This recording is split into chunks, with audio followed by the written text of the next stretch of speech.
Halo semua, teman-teman dan Bapak.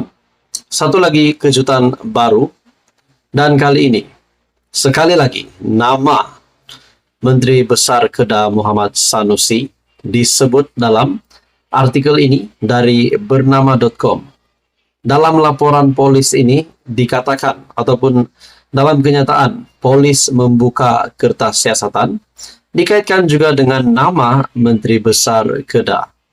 Adakah sebelum ini apa yang sudah berlaku sehingga Muhammad Sanusi yang telah berhadapan dengan dua pertuduhan berkaitan dengan akta hasutan?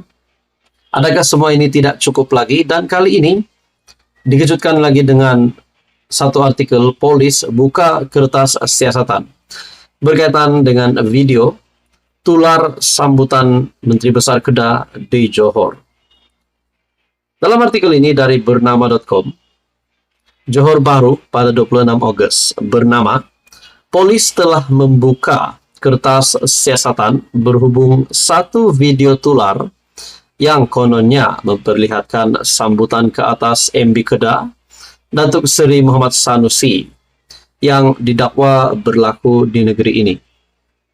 Ketua Polis Johor, Datuk Kamarul Zaman Mamat, sebaliknya berkata, hasil semakan pihaknya mendapati video berkenaan sebenarnya daripada satu program KL Munajat bersama pendakwa Ustaz Abdul Somad, Sheikh Ali Qadir At-Tohiri dan Nur Ali Badar bertempat di Dataran Merdeka, Kuala Lumpur pada 15 Julai lepas. Namun video tersebut telah disunting dengan memasukkan laungan sorakan luaskan kuasamu Johor untuk perkongsian oleh pengguna media sosial lain. Pihak polis telah membuka kertas siasatan dan sedang dalam usaha bagi mengesan individu-individu yang bertanggung jawab bagi membantu siasatan, kata beliau dalam satu kenyataan. Kamarul Zaman berkata, pihaknya melihat hal tersebut berunsur provokasi dan fitnah yang boleh mendatangkan tanggapan buruk masyarakat dan mengingatkan perbuatan menyebar satu serta membuat spekulasi palsu adalah menyalahi undang-undang. Menurut beliau, tindakan boleh diambil di bawah Section 505 dalam kurungan B, Kanun Keseksaan, yang jika sabit kesalahan boleh didenda atau penjara tidak lebih 2 tahun, atau kedua-duanya, dan Section 233 Akta Komunikasi dan Multimedia 1998. Jika sabit kesalahan boleh didenda tidak lebih Rm50.000 atau penjara setahun atau kedua-duanya.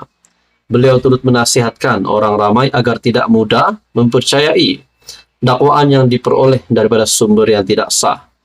Terdahulu tular sebuah video yang dimuat naik di aplikasi TikTok berdurasi 2 menit.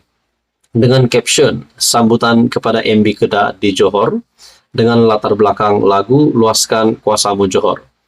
Artikel dari bernama.com, polis buka kertas siasatan video tular sambutan MB Kedah di Johor.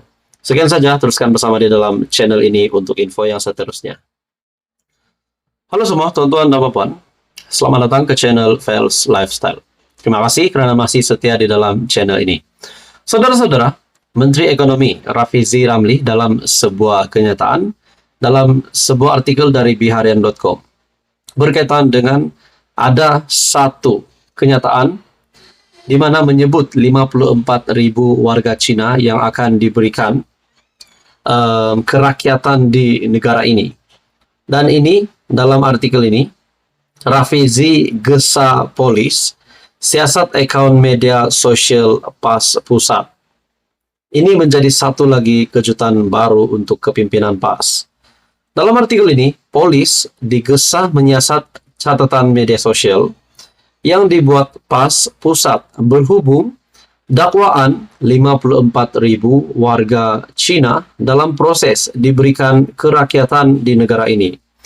Menteri Ekonomi Rafizi Ramli ketika membuat gesaan itu menyifatkan catatan PAS Pusat menerusi Facebook dan aplikasi X sebagai jenayah dan jenayah fitnah dan penipuan. Nah, seperti dinyatakan oleh Rafizi Ramli, adakah di sini sekali lagi kepimpinan PAS coba untuk memfitnah ataupun menipu seperti yang dinyatakan dalam artikel ini?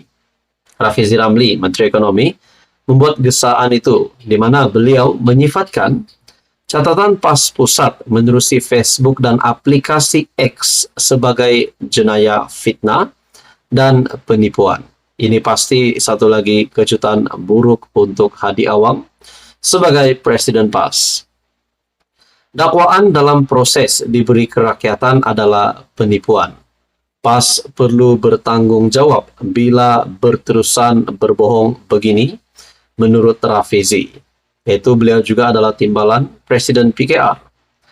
PAS Pusat yang berkongsi catatan yang oleh Ketua Penerangan Bersatu, Datuk Razali Idris, menggesa SPRM menyiasat dakwaan 54.000 warga Cina dalam proses diberikan kerakyatan.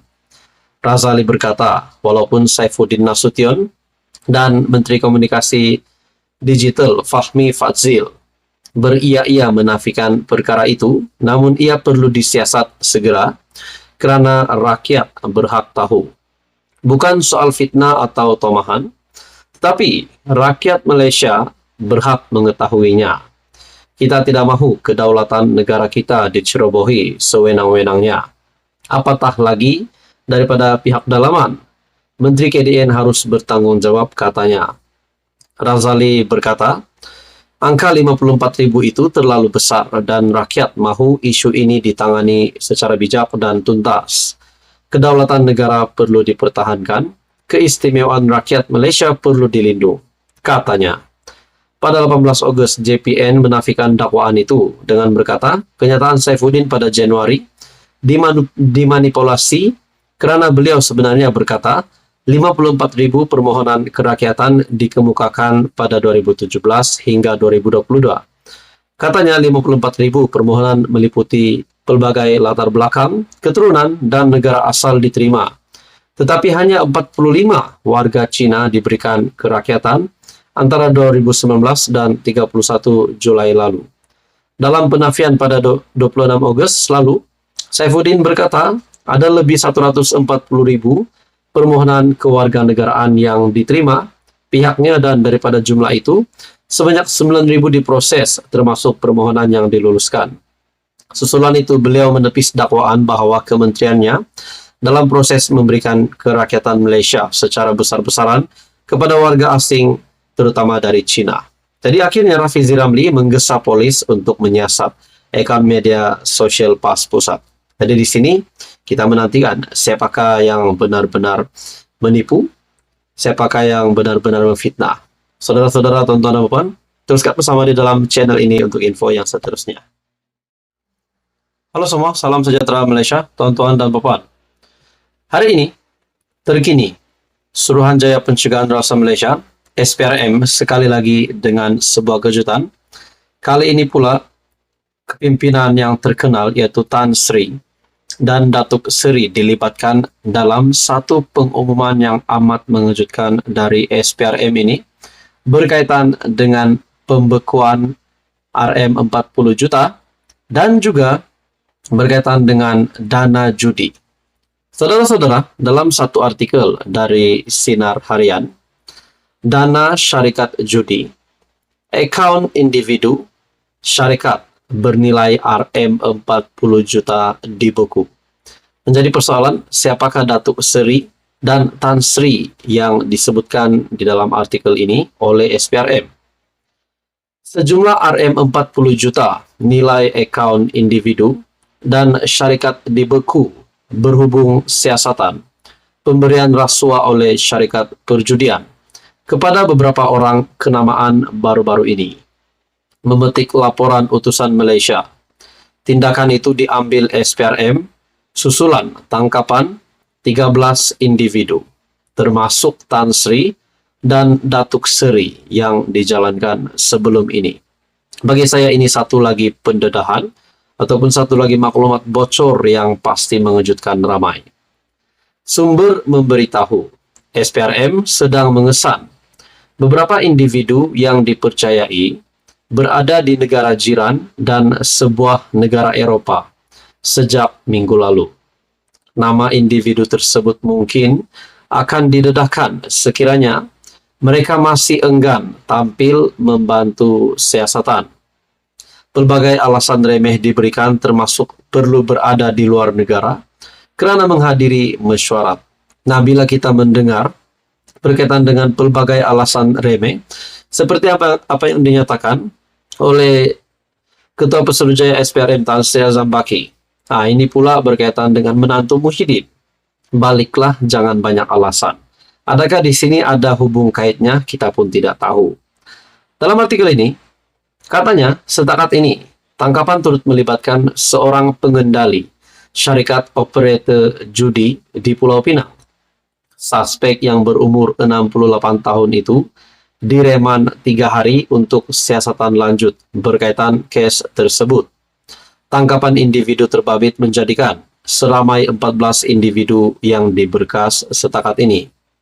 Pada Ahad, media tempatan melaporkan SPRM sedang mengesan beberapa individu termasuk pemimpin politik berkaitan kes menerima dana daripada syarikat perjudian untuk digunakan ketika kempen PRU15, PRU14 dan PRN yang melibatkan 6 negeri.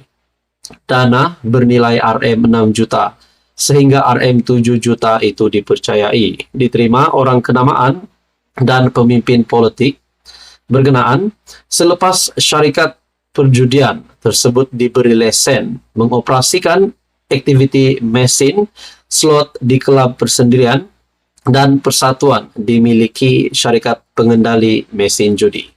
Bagi saya ini satu lagi pendedahan baru dari SPRM yang pasti mengejutkan ramai. Tuan-tuan dan puan, sekian saja, teruskan bersama di dalam channel ini untuk info yang seterusnya. Mohon bantu channel ini dengan menekan butang like, share dan juga subscribe.